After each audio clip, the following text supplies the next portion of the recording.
اگر میں نبی ہوتا تو نبیوں جیسی دعا کرتا، اگر میں ولی ہوتا تو ولیوں جیسی دعا کرتا، لیکن میں ایک خطا کار سا، گناہ گار سا، عام سا بشر ہوں۔ اس لیے میں اس جگہ پہ کھڑا ہو کے بھی رو رہا ہوں جہاں پہ لوگ خدا کو مانگتے ہیں، وہاں بھی میں ایک عورت کے لیے رو رہا ہوں، لیکن اس کی محبت کو بھی تو نے میرے دل میں ڈالا،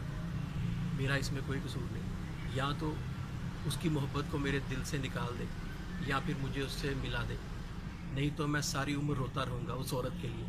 اگر وہ نہ ملی تو میں ایسے ہی رو رو کے اپنی جان دے دوں گا۔ یہ جملے ایک بہت ہی خوبصورت ناول پیر کامل سے لیے گئے ہیں، عمیر احمد نے لکھا ہے، میرا بہت ہی فیوریٹ ناول ہے، میں اسے 9 دفعہ پڑھ چکا ہوں،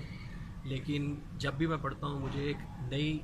پرسکون اور بہت ہی اطمینان بخش طمانینت بھرا احساس ہوتا ہے۔ میں آپ سب لوگوں سے بھی ریکویسٹ کروں گا کہ جو لوگ بھی حقیقی عشق رسول صلی اللہ علیہ وآلہ وسلم سے روشناس ہونا چاہتے ہیں وہ یہ ناول ضرور پڑھیں، کیونکہ یہ ایک ایسی لڑکی کی کہانی ہے جو احمدی گھرانے سے تعلق رکھتی تھی، لیکن پھر عشق رسول کی شمع اس کے دل میں ایسے ہی روشن ہوئی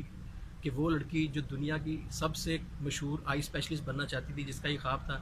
اور وہ کہتی تھی کہ اگر میرا یہ خواب پورا نہ ہوا میں مر جاؤں گی، اس نے عشق رسول صلی اللہ علیہ وآلہ وسلم میں اپنے ماں باپ، اپنا گھر، اپنا سب کچھ قربان کر دیا۔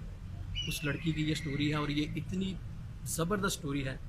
کہ میں نے راجہ گدھ بھی پڑھی ہے، ممتاز مفتی کی تلاش، الکھ نگری، شہاب نامہ، بہت ساری بکس پڑھی ہیں، لیکن یہ کتاب اپنی مثال آپ ہے۔ آپ لوگوں سے ضرور کہوں گا کہ آپ لوگ یہ کتاب ضرور پڑھیں، اور یہ ویڈیو دیکھنے کے لیے بہت بہت شکریہ۔